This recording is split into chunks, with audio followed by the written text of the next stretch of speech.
হালদারকে ইনশাআল্লাহ জাতি লাল কার্ড দেখাবে, মামলাবাজদেরকে লাল কার্ড দেখাবে, দুর্নীতিবাজদেরকে লাল কার্ড দেখাবে, যারা আধিপত্যবাদের দালালি করে তাদেরকেও লাল কার্ড দেখাবে।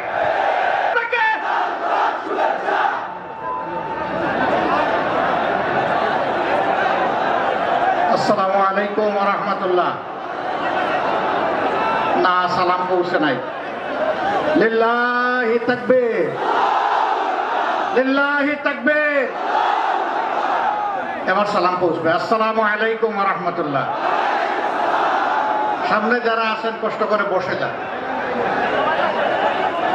আলহামদুলিল্লাহ, আলহামদুলিল্লাহি রাব্বিল আলামিন, ওয়াসসালাতু ওয়াসসালামু আলা রাসূলিহিল কারীম ওয়া আলা আলিহি ওয়া সাহবিহি ওয়া আহলি বাইতি আজমাইন। আসন্ন নির্বাচন সামনে রেখে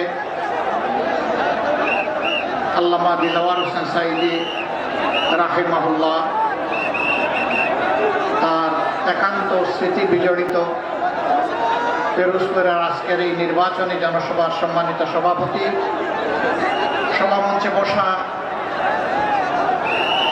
আমার সহকর্মী 11 দলের সম্মানিত নেতৃবৃন্দ, শহীদ পরিবারের গর্বিত সদস্যবৃন্দ, জুলাই যোদ্ধাবৃন্দ, আজকের সমাবেশে উপস্থিত পিরোজপুরবাসী মা এবং বোনেরা, মিডিয়ার সম্মানিত বন্ধুগণ, শৃঙ্খলার দায়িত্বে নিয়োজিত রাষ্ট্রীয় বাহিনীর বিভিন্ন পর্যায়ের সম্মানিত সদস্যবৃন্দ, আমি আল্লাহ তাবারক ওয়া তাআলার শুকরিয়া আদায় করছি।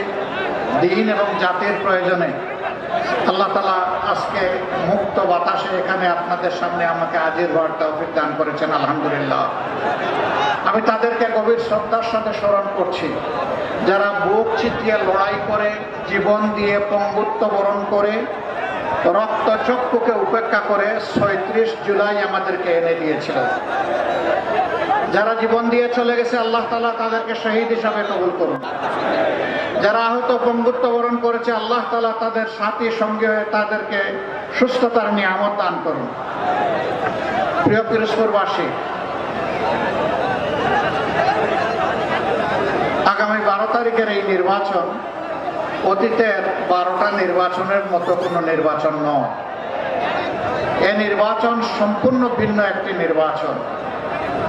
বিগত 12টি নির্বাচনের মাধ্যমে দফায় দফায় বাংলাদেশকে পুরাতন বন্দোবস্তের মাধ্যমে যেভাবে খাবলে খামছে কামড়ে শেষ করে দেওয়া হয়েছিল, তা পরিবর্তন করে দেওয়ার নির্বাচন। নতুন বাংলাদেশ জাগিয়ে তোলার নির্বাচন, 37 যোদ্ধাদেরকে সম্মান করার নির্বাচন, যুব সমাজের আকাঙ্ক্ষা পূরণের নির্বাচন, আমাদের মা বোনদের গর্বের, প্রশান্তির, ইজ্জতের, নিরাপত্তার বাংলাদেশের নির্বাচন, শিশুর জন্য বেড়ে ওঠার নির্বাচন, শিশুর স্বপ্ন বাস্তবায়নের নির্বাচন, এদেশের খামার কুমার তাঁতি মুঠে মাঝি শ্রমিক কৃষক সকলের স্বপ্ন বাস্তবায়নের নির্বাচন। জিজ্ঞাসা করবেন, এর আগে তাদের স্বপ্ন বাস্তবায়ন হয় নাই? না, হয় নাই। হয় নাই বলেই বাংলাদেশের 28 লক্ষ কোটি টাকা কেবল গত 15.5 বছরে চুরি করে বিদেশে পাচার করা হয়েছে। সেই টাকা ফিরিয়ে আনার নির্বাচন। এই বাংলাদেশকে সুষম উন্নয়ন উপহার দেওয়ার নির্বাচন। কোনো মামু খালুর টেলিফোনে কোথাও কোনো আর উন্নয়ন হবে না, সেই দ্বারা বন্ধ করে দেওয়ার নির্বাচন। ইনসাফের ভিত্তিতে উন্নয়ন হবার নির্বাচন। যুবকদের হাতে মর্যাদার কাজ তুলে দেওয়ার নির্বাচন। বেকার ভাতার লুট বন্ধ করে দেওয়ার নির্বাচন। প্রিয় দেশবাসী, এক আমলে 10 টাকার চাউলকে এখনো পেটের ব্যথা যায় নাই, এখন আবার কার্ড বিতরণ শুরু হয়েছে। একজন গিয়ে বলে 2000, একজন বলে 7000, আর একজন বলে 20000। একজন বলে আমরা দিব 5 লক্ষ, একজন বলে 50 লক্ষ, আরেকজন বলে 50 কোটি।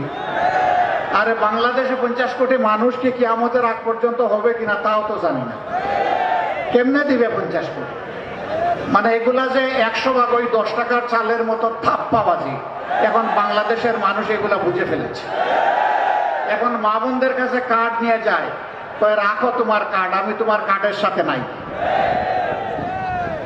মা বোনরা বলে যাদের হাতে আমাদের ইজ্জতের নিরাপত্তা নাই, আমার সন্তানের জীবনের নিরাপত্তা নাই, আমার ছেলে মেয়েদের বেঁচে থাকার অধিকার নাই, তাদের এই কার্ডের আমাদের কোনো প্রয়োজন নাই।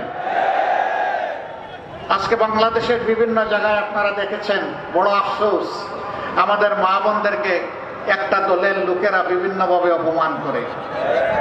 এদেশ মুসলমানের দেশ, এই দেশে হেজাব পরা এবং নেকাব পরাকে নিষেধ, অপরাধ নাকি আল্লাহর বিধান? সেই আল্লাহর বিধানের বিরুদ্ধে তারা অবস্থান নিয়ে বলছে হেজাব নেকাব পরা কোনো নারী আসলে এটা টান দিয়ে খুলে ফেলবা। বলতেছে যদি কেউ এসে দাড়ি পাল্লার পক্ষে ভোট চায় তার কাপড় খুলে দিবা। এরা কোন প্রজাতি? এরা কি মানুষ? না, এরা অন্য প্রজাতি। কোন মানুষ, আল্লাহ যাদেরকে বিবেক দিয়েছেন তারাই মানুষ হয়। কোন মানুষ কোন মায়ের গায়ের কাপড় খোলার কথা বলতে পারে না। এই নোংরা কথাগুলা বলার পরে, হুঙ্কার দেওয়ার পরে আজ পর্যন্ত দলের নেতা এবং দলের পক্ষ থেকে এই বিপদগামীদের ব্যাপারে কোনো ব্যবস্থা নিতে বাংলাদেশের মানুষ দেখে নাই। তার মানে কি? তার মানে হচ্ছে যে তারাও এটা সমর্থন করে। আমি জানতে চাই, বাংলাদেশে আমাদের মা বোনদের ইজ্জত কেউ নিয়ে টানাটানি করুক, আপনারা কি তা বরদাস্ত করবেন? বরদাস্ত করবেন? উপযুক্ত জবাব দেওয়ার জন্য তৈরি আছেন? ইনশাআল্লাহ সেই জবাবের মুখ কম সময় আসছে এই 12 তারিখ। যেমন আল্লামা দেলোয়ার হোসেন সাঈদীকে নিরপরাধ হত্যা করা হয়েছে, আজকের এই মাঠে আপনারা রায় দিয়েছেন, জনরায়, যে আপনারা সেই হত্যাকাণ্ডের বিচার চান। ওই হত্যাকাণ্ডের বিচারের জন্যই আপনার একটা ভোট বড়ই মূল্যবান, প্রতিটা সিট বড়ই মূল্যবান, প্রতিটা ভোট এবং প্রতিটা সিট তাইলে ন্যায় ইনসাফের হাতে তুলে দিতে হবে ইনশাআল্লাহ।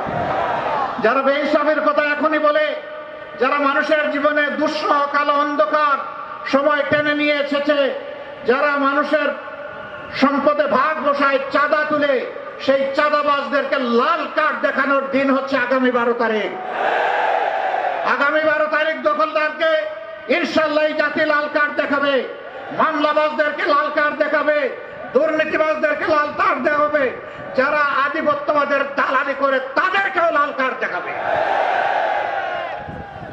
জুলাই সন্তানেরা, যোদ্ধারা, লড়াকু সৈনিকেরা কোন আধিপত্যবাদ আর মেনে নেবে না। এই আধিপত্যবাদের বিরুদ্ধে এক সোচ্চার কণ্ঠ ছিল আপনাদের সন্তান শরীফ উসমান বিন হাদি। তার দুটি দাবি, একটা ছিল বাংলাদেশে আর কোনো অবিচার বৈষম্য মানব না, দ্বিতীয়টা ছিল আর কোনো আধিপত্যবাদকে মেনে নেব না। যারা এর সমর্থক তারাই তাকে খুন করেছে। আপনারা কি হাদিরও বিচার চান? সে বিচার আমরা করবো ইনশাআল্লাহ, কথা দিচ্ছি। শুধু হাদির না, আবরার ফাহাদ থেকে শুরু করে আবু সাইদ, মুগ্ধ, হাদি, এই যুদ্ধে যারাই শহীদ হয়েছে ইনশাআল্লাহ তাদের বিচার আমরা করব। সম্মানিত পিরোজপুরবাসী, আপনাদের কাছে একটা ভোট চাই, প্রত্যেকের একটা ভোট চাই। সেই ভোটটা হবে ন্যায় এবং ইনসাফের পক্ষে। কোন ইনসাফ? যে ইনসাফ একজন সাধারণ গরিব মানুষের জন্য অপরাধ করলে যে বিচার হবে, রায় হবে, শাস্তি হবে। দেশের প্রেসিডেন্ট, প্রধানমন্ত্রীও যদি অনুরূপ কোনো অপরাধ করেন ইনশাআল্লাহ তাদেরকে আমরা ছাড় দিয়ে কথা বলবো না। একই বিচারের আওতায় তাদেরকে আনা হবে ইনশাআল্লাহ। প্রিয় বাংলাদেশের 18 কোটি মানুষের সম্পদ চুরি করে বিদেশে যারা পাচার করেছে, 28 লক্ষ কোটি টাকা, আল্লাহ তাআলা এই দেশ সেবার সুযোগ দিলে ওদের মুখের বিরুদ্ধে হাত ঢুকিয়ে পেটের ভিতর থেকে তা বের করে আনা হবে ইনশাআল্লাহ। তা জমা হবে রাষ্ট্রীয় কোষাগারে, ব্যয় হবে ইনসাফের ভিত্তিতে। বাংলাদেশের যে এলাকা যতটা পিছিয়ে পড়েছে, বঞ্চিত হয়েছে, ইনশাআল্লাহ উন্নয়ন শুরু হবে ওখান থেকে। দেখা হবে না লাল নীল টেলিফোনের খেলা, দেখা হবে না কে প্রেসিডেন্ট, কে প্রধানমন্ত্রী, কে মন্ত্রী, এইটা দেখা হবে না। দেখা হবে না ন্যায্য এবং ইনসাফের ভিত্তিতে কোন এলাকা কোন জিনিসটা আগে পাওয়ার অধিকার রাখে। আমরা সেই ইনসাফের বাংলাদেশ করতে চাই। এই যাত্রা আপনাদেরকে আমরা সঙ্গী হিসাবে পেতে চাই। আমরা সাবধান করে দিচ্ছি, বাংলাদেশে অতীতের ইতিহাসের কালচার আর চলবে, অতীতের ইতিহাসের যে ভোটের সেই কালচার আর চলবে না।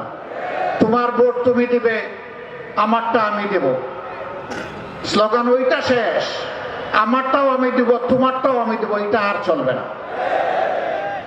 আগামীতে যদি কেউ বুট চুরির চিন্তা করে অথবা কোনো ইঞ্জিনিয়ারিং এর চিন্তা করে, যত বড় শক্তি হোক আমরা ছেড়ে কথা বলবো না ইনশাআল্লাহ। এ ভোটের জন্য লড়ে যাব। 18 কোটি মানুষের 12 কোটি 50 লক্ষ ভোট, এটাকে নিশ্চিত করা হবে ইনশাআল্লাহ। অতএব এখন থেকে পাহারা শুরু। আর কোন চোরকে আমরা